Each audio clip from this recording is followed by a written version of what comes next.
apakah NU atau warga NU itu sebuah entitas yang bisa kita sebut sebagai peubah peta politik 2024 nanti?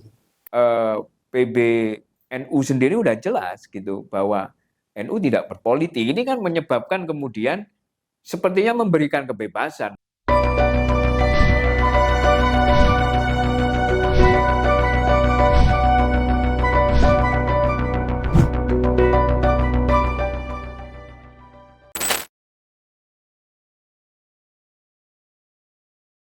Kawan-kawan, kita bertemu kembali dalam rilis survei Indopol.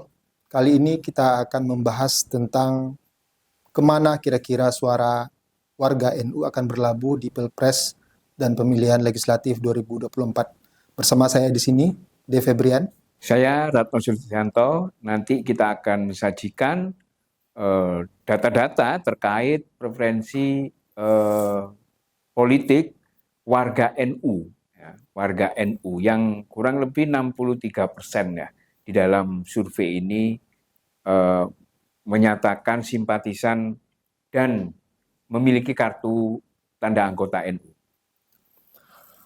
Menarik ini Mas Ratno, Nahdlatul Ulama sebagai sebuah organisasi Islam terbesar di Indonesia dan mungkin bahkan dunia memiliki warga yang lebih kurang sekitar 80 juta warga NU, baik simpatisan dan yang memiliki kartu anggota. Kira-kira bagaimana temuan survei Indopol Juni yang lalu tentang pilihan politik warga NU, Mas Ram? Oke. Survei Juni 2023 ini memotret ada 63,6%, Mas Febrian, yang menyatakan simpatisan terhadap NU dan memiliki kartu anggota. Artinya memang porsi yang memiliki kartu anggota itu tidak lebih sedikit ya daripada yang simpatisan. Tapi secara total dia mengakui, responden ini mengakui simpatisan warga NU 63,6%. Dari 270-an juta warga Indonesia. Kira-kira begitu kalau dikonversi ya. Nah, karena 63,6% ini, maka bisa dikatakan bahwa warga NU ini representasi dari pemilih Indonesia, Mas. Nah, jadi sebelum kita membahas terkait bagaimana arah dukungan warga NU, ini kita bisa saya jelaskan bagaimana perilaku pemilih ya di dalam survei kali ini ya.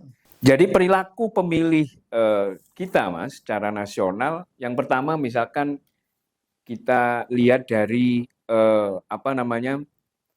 bagaimana dia mendengarkan pendapat orang lain terkait politik gitu ya. Siapa yang didengarkan atau pihak mana yang dia dengarkan, itu dalam temuan kita itu ada 31,21% itu saudara ataupun keluarga. Itu perilaku pemilihnya ya. Kemudian posisi kedua itu suami atau istri, itu 22,98%. Kemudian baru pihak yang didengarkan persoalan politik itu teman. Ya gitu. Jadi secara umum itu di sekitar dia, itu perilaku pemilihnya, Mas. Oke. Sementara misalkan kepala desa itu 6,29%, kemudian ustadz itu 5,08%, kemudian ketua RW 4,24%, kemudian dan lainnya di bawah 5%. Kemudian yang kedua, Mas Febrian, terkait dengan jika pemilu legislatif ini dilaksanakan, bagaimana sikap perilaku pemilih ini gitu. Sebagian besar mengatakan 39,68% itu akan memilih caleg dan partai politiknya. Jadi faktor caleg ini cukup signifikan ya di dalam preferensi politik pemilih gitu. Kemudian ada pertanyaan berikutnya adalah yang menjadi alasan apa dalam memilih caleg DPR itu? Yang pertama adalah karena mereka tahu dan mengenal calegnya. Jadi caleg yang populer itu berpotensi untuk dipilih, gitu ya. Meskipun dalam tanda kutip nanti ada pertanyaan berikutnya sejauh mana yang mempengaruhi pilihan, gitu ya. Kemudian perilaku pemilih berikutnya adalah ada 52,83% itu yang terkait dengan politik uang, Mas. Jadi dia menerima uang, mau menerima uang dari politisi.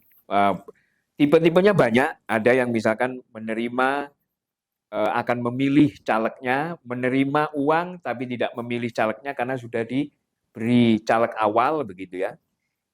Jadi Itu kalau pemilu tanpa politik uang berarti 50% orang nggak milih itu, Ustaz. kira-kira begitu. Ini jadi perilaku pemilihnya seperti itu ya. Kemudian yang kedua terkait memilih figur pemimpin capres. Bagaimana perilaku pemilih ini? Ada sekitar 24,44% itu orangnya memiliki ide dan gagasan di dalam memperbaiki bangsa ini. Itu tinggi sekali. Jadi siapa yang memiliki ide dan gagasan, dia akan dipilih gitu ya. Kemudian ada 23,31% itu orangnya dekat dengan rakyat. Ya. Kemudian baru orangnya berpengalaman dan berhasil dalam memimpin suatu daerah, misalkan kepala daerah di sini itu ada 13,47%, lainnya di bawah 7%. Kemudian perilaku yang berikutnya, Mas, bagaimana sikap Bapak terkait misalkan akan memilih pasangan capres dan cawapres dan partai pengusungnya. Nah, ini cukup dominan, ada 39,84%. Jadi antara figur dan partai pendukung itu variabel yang signifikan untuk dipilih oleh pemilih gitu ya. Kemudian perilaku pemilih yang lain terkait dengan faktor pengubah pilihan capres ya di 2004 nanti itu yang paling besar itu ada 52,45% itu karena capres dan cawapresnya memiliki visi dan misi yang lebih jelas. Jadi kalau ini faktor pengubah gitu ya, itu terkait dengan visi misi yang lebih jelas. Misalkan figur A ternyata visi misinya nggak terlalu baik begitu ya, itu bisa merubah pilihan. Nah, itu ada 52,45%. Kemudian ada 15,15% itu terkait dengan pasangan capres dan cawapresnya tidak dapat tiket. Nah, itu juga bisa berubah juga. Artinya pemilih kita tidak terlalu fanatik terhadap pasangan capres dan cawapres. Ketika tidak ada tiket ya itu mereka akan pindah ke pilihan lain, kira-kira begitu. Karena NU adalah representasi orang Indonesia seperti yang Mas Ano bilang tadi, kira-kira warga NU akan memilih partai mana saja dalam pemilihan legislatif di 2024 nanti, mengingat selama ini kan kita orang selalu berpikir bahwa NU itu agak identik dengan PKB. Itu dalam temuan survei kita gimana, Mas? Menarik ini, Mas. Jadi sebetulnya seperti tadi saya sampaikan gitu ya, perilaku pemilih yang tadi saya jelaskan ini ternyata ada 26,1% itu justru di PDIP, bukan di PKB. Ya, 26,1% ya. Sementara kalau di PKB itu hanya 6,6%. Meskipun kalau di dalam hasil pemilu itu kan ada 10%-an ya. Kemudian yang kedua adalah di Partai Gerindra itu ada 23,7%. Kemudian di Partai Nasdem itu 12,2%. Kemudian di Partai Golkar itu 12%. Di PKS justru 6%. Nah, ini menarik nih. Hampir sama dengan PKB gitu ya. Kemudian Partai Demokrat 4,2, PAN ada 2,4, P3 1,6. Ini memang mungkin P3 ini mengalami penurunan drastis lah sebetulnya. Padahal kan itu akar tradisional P3 sebenarnya NU gitu ya, terutama yang di luar Jawa Timur gitu ya. Itu. Kemudian untuk Partai Perindo ini ada 1,3%, kemudian Partai Hanura 1%, Partai Buruh 0,4%, dan lainnya itu di bawah 1%, Mas Febran. Benar-benar tersebar suaranya masyarakat. Ya, kira-kira ada semua partai itu ada pemilih NU-nya. Nah, karena sebarannya seperti itu, apakah suara NU ini, warga NU ini juga akan berlabuh kepada calon presidennya Pak PDIP gitu? Ya, di sini sekali lagi warga NU itu juga menyebar dukungannya begitu ya. Di Prabowo Subianto itu ada 31,9%. Ini yang untuk ini ya apa namanya pilihan capres terkuat 3 nama itu ya, kemarin kita coba rilis itu ya. Kemudian Ganjar Pranowo itu 31,8%. Kemudian di Anies Baswedan itu 26,1%. Sementara yang tidak menjawab ada 10,1%, Mas. Itu. Artinya warga NU walaupun melabuhkan suaranya kepada PDIP, tapi lebih memilih Pak Prabowo sebenarnya. Kira-kira begitu, hampir rata lah ya. Jadi ini yang saya maksud, sebenarnya warga NU ini kalau bisa dibilang tidak terorganisir, iya gitu kan. Artinya warga NU diberi pilihan bebas begitu ya, mulai dari partai politik bahkan capres itu menyebar.